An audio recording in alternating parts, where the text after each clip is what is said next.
Sa Barangay Bugnay, halos lahat ng residente ay nakadepende sa tabako. Sa higit na 17 milyong naninigarilyo dito sa Pilipinas, tiyak na ang benta ng tabako. Pero ganun pa man, ilan lang daw mula sa mahigit 2 milyong magsasaka ng tabako ang yumayaman dito. Ang kalakhan ng nakakaangat ay na maaari nating pagbatayan ay kung mula sa tabako nakakapagpaaral sila ng mga anak nila at eventually nag-a-abroad, no, ang mga nagiging professionals. Pero yung mga talagang nagsimula na purong-purong tabako lang yung pinagkakakita, pagsasaka lang ng tabako, marami tayong mula sa lolo pa nila hanggang sa kanila ngayon ay ganun pa rin yung kabuhayan nila. Pag-aari ng pamilya ni Jonathan ang lupang pinagtataniman niya. At hindi katulad ng pamilya Abad, kaya niya magbayad ng mga katuwang tuwing panahon ng tag-ani. Pero mukha mang may kaya, aminado si Jonathan na marami pa rin siyang utang. Yung sapunan, yung inputs, mahal, lahat. Tapos pag nagbenta ka naman, kumbaga hindi mo pa makuha yung gastos sa kapagod mo, yung hindi, walang bumabalik sa yung hindi mo makita yung pinagpaguran mo. Napupunta dun sa pinambabayad mo rin ng utang dun sa ginamit mong pampalakin ng tabako sa sobrang mahal.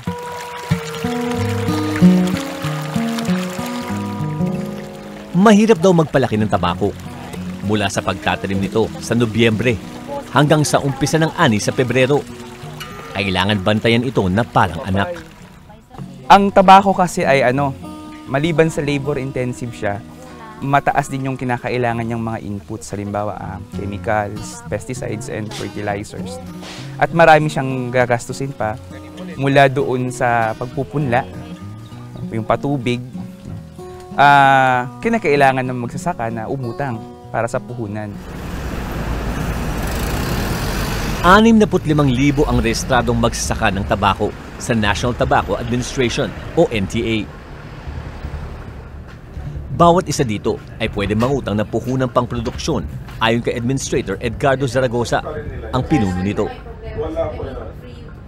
Kaya lang yung mga iba kasi na mga magsasaka, hindi pa rin po sila kasi nakukontento dun sa pinagkukuhanan lang nila na dun lang sa kumpanya o kaya sa NTA.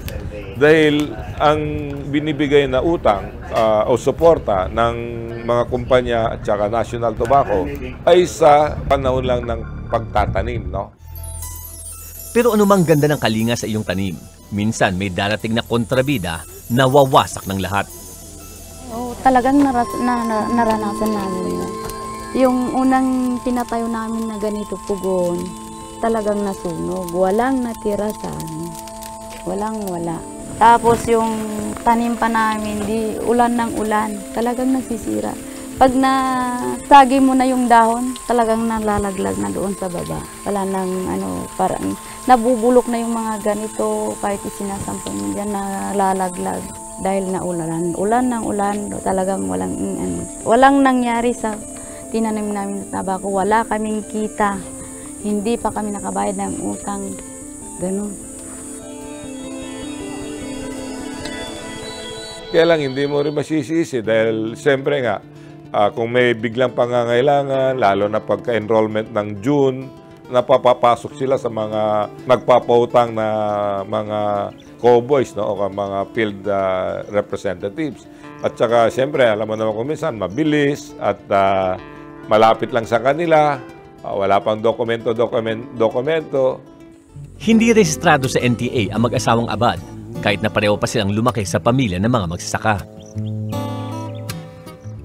Para sa kanila, hindi ang paglipat sa tamang ahensya ng uutangan ang magiging solusyon sa kawalang katapusang kakulangan nila ng kita. Imbis na makakabayad ka ng utang, hindi. Dahil mababa yung presyo ng tabako. Kukunti na nga yung tabako na namin. Wala. Na sana ibibigay nila yung tamang presyo ng tabako. Dahil para naman masinson sana yung mga pagtatanim namin para makabayad kami ng utang.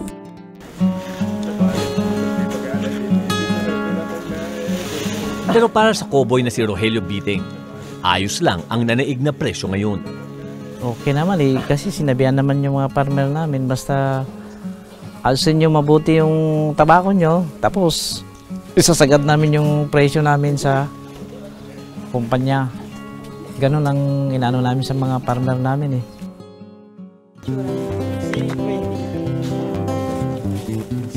Tatlumpung taon nang nagtatrabaho sa industriya ng tabako si Rogelio Biting.